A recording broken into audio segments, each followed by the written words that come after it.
how to use smart chords and how to learn chords in a smart way, hopefully. We are looking at a couple of instruments in the Native Instruments collection, and one of them right here. This is, of course, session strings.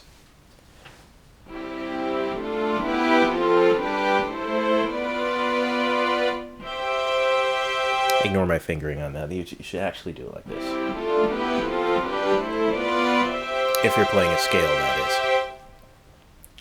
So, these chords are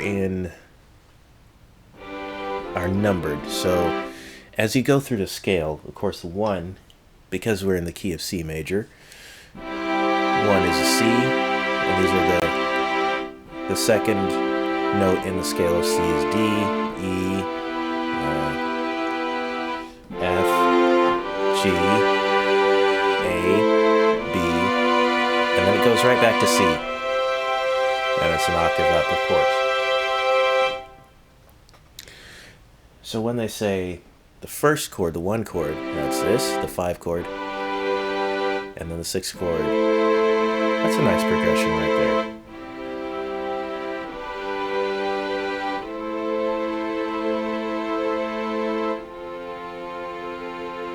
Now the 6 and 4 are friends, as I learned from, I'm going to forget his name, but he teaches the number system and how to play songs with chords. So let's go 1, 5. 1 and 5 are your friends. If you don't know a song very well, you can usually start in 1, go to the 5, and often back to the 1.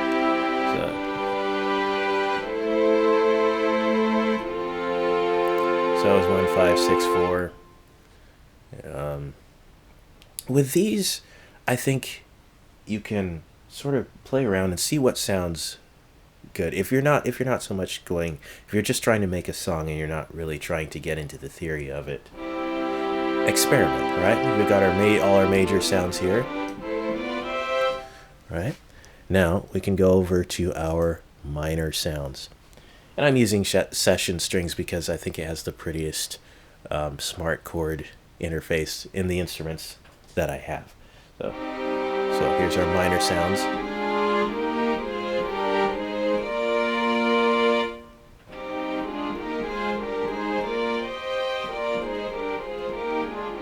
So let's see if that works here. 1, 5, 6, 4.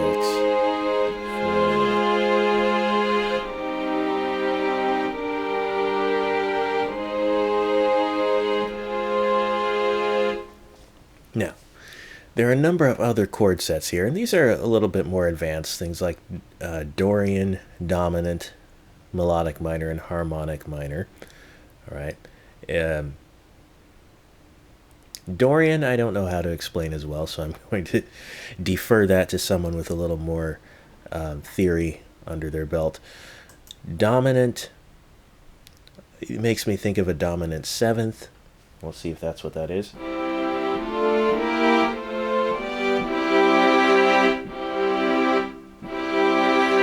And if you look down in the keys, it does show you. So, okay, C, E, G, and another G.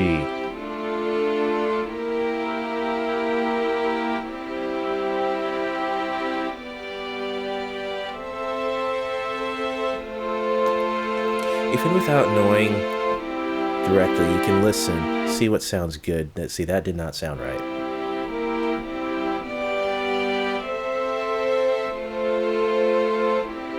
Our 1, 5, 6, 4 sounds pretty good here. All right, we'll try it again with these.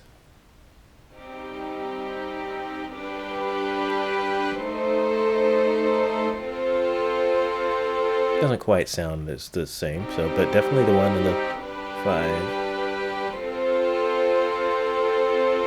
I keep wanting to do a set chord after this.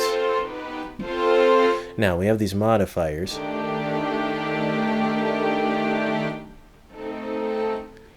All right. Then we have the harmonic minors. Now, if I turn this off, I can probably play a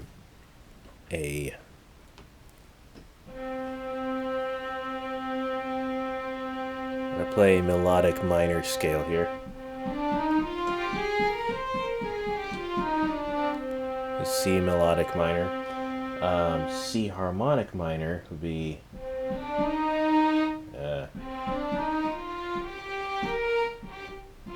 no. I can play a G harmonic minor easier.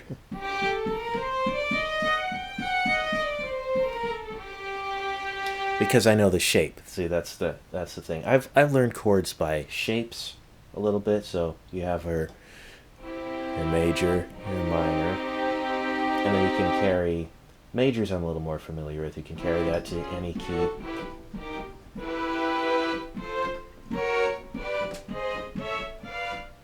Oops.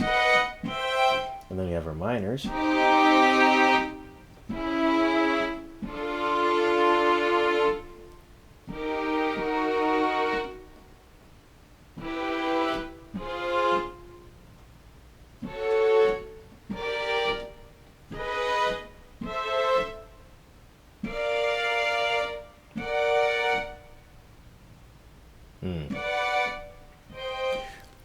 Now, you probably noticed that I was hunting a bit.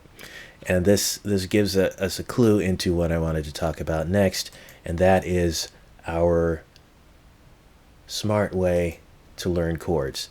Now, once again, I'm not an expert, but this system I found helpful. So let's start with our major chords, and let's go back to a piano sound.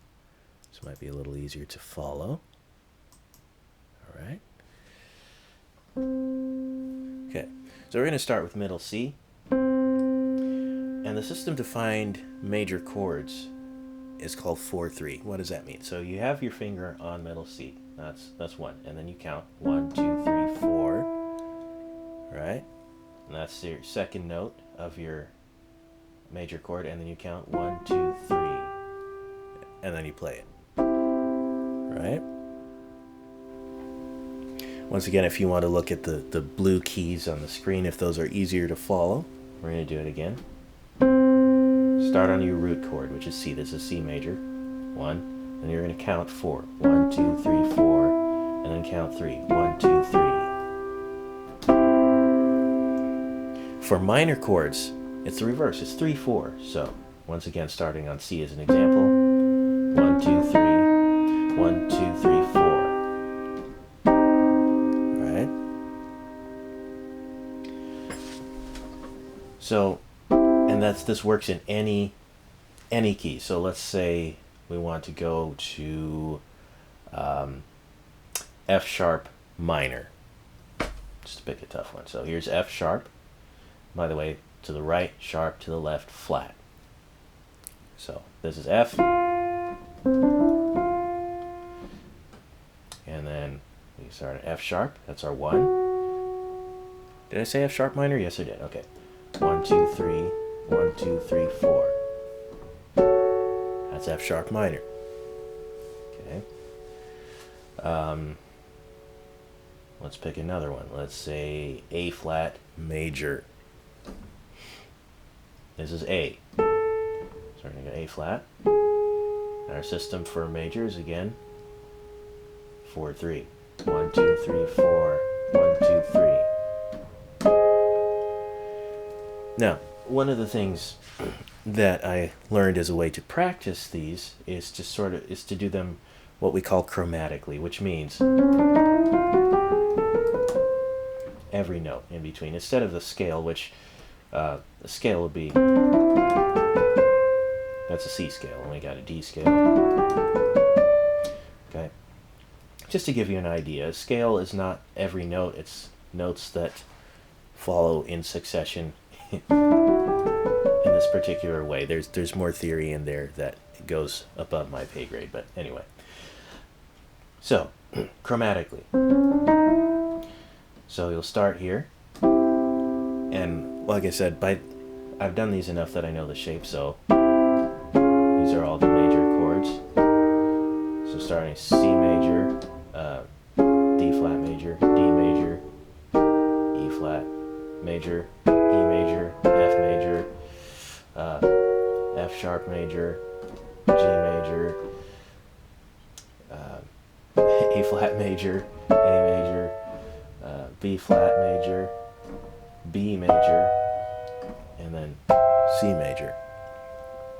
All right.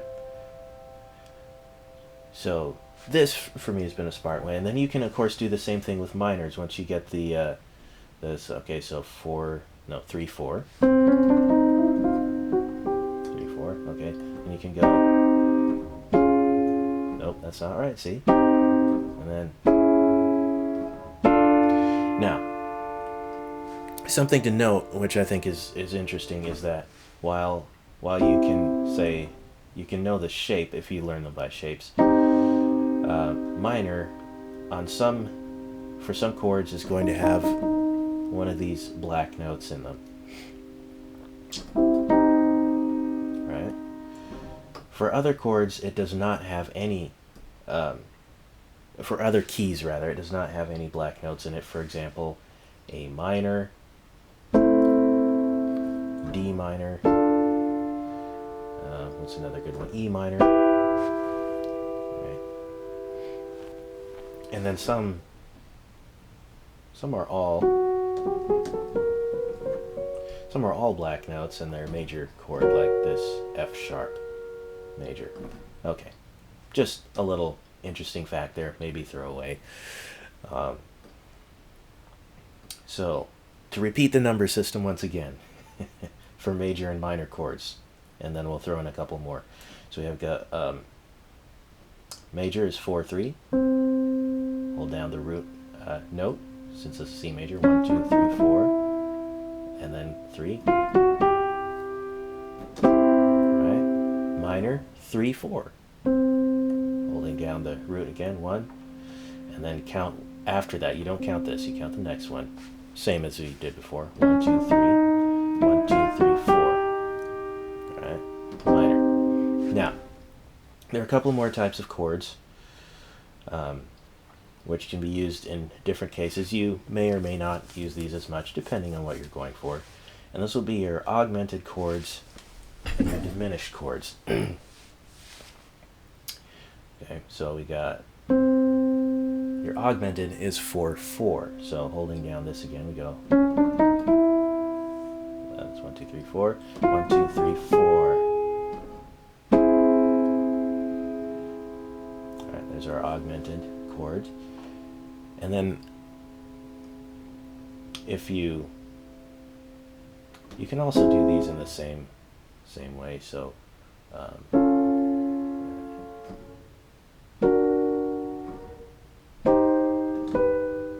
now you probably saw my pinky hunting a bit, and that's because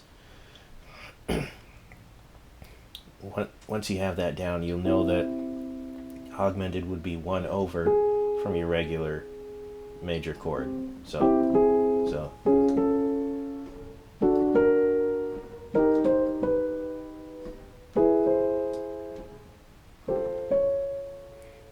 now it sounds like that could potentially become a progression. See?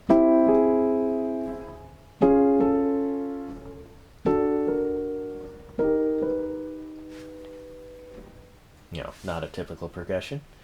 Alright, so that's augmented. And then diminished. I don't use those very much, but the diminished is 3 3. So you go almost like you're doing a minor. 1 2 3, 1 2 3, and then another 1 2 3.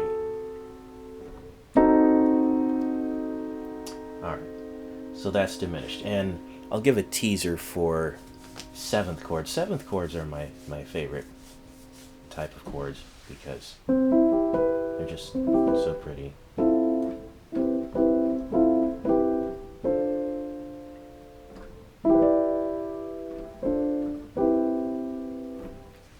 Okay, now 7th chords, there's a couple different ways I like to think about those. For one thing, I know them by the sound.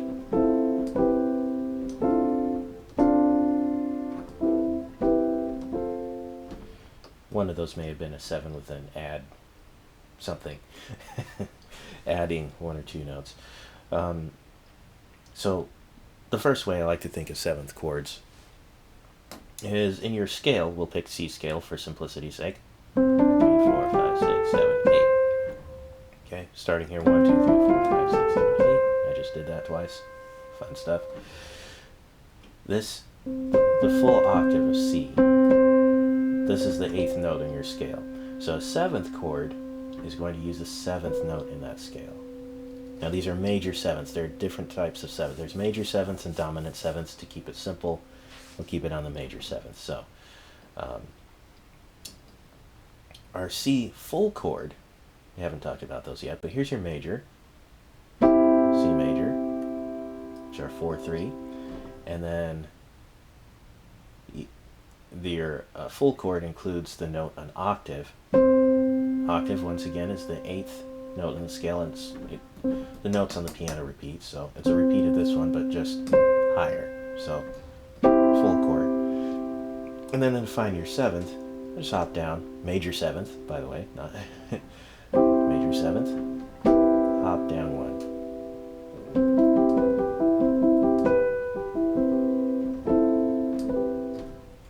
Okay, now another way you could think of it is with a number system. So 4, 3, 1, 2, 3, 4 gives us major, 1, 2, 3, and then 1, 2, 3, 4. So that was 4, 3, 4, major 7th. Let's see if that works in another key. Let's try A flat, major 7th. So there we go. 1, 2, 3, 4. 1, 2, 3. 1, 2, 3, 4. And it works, right?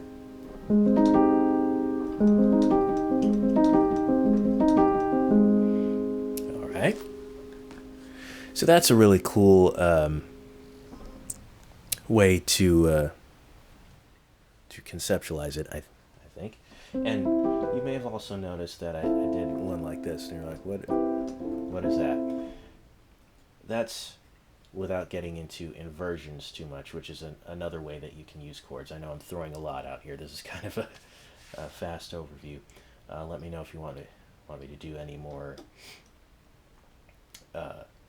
breakdowns of the particular ideas I've talked about. This is an inverted F major 7th chord, right? And let's see, F major 7. That's not right. Okay. F major 7. We should probably go back to the detail here.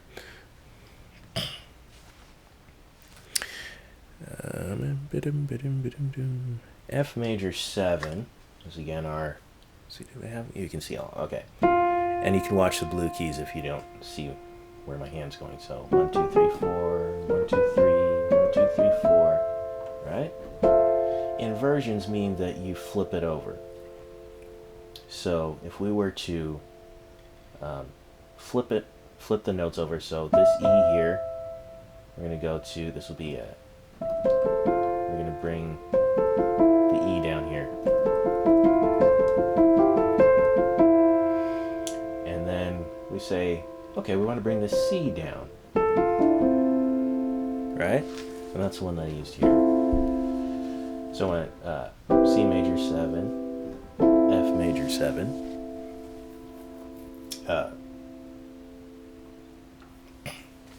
It's either the second, is it second inversion? Okay, let's start root here, invert. So this is how you can tell which inversion it is. So we're gonna invert and bring the F up here. That's the first inversion. Okay, and then we're gonna take this A and flip it over, put it up here. So it's a second inversion. I think you get more inversions with a 7th chord than you would with a regular chord, but that's for another video. So that can be a way, instead of going, you go, it has a whole different feel there. So that is the smart way, and then adding a little more complexity on top. Hopefully I have not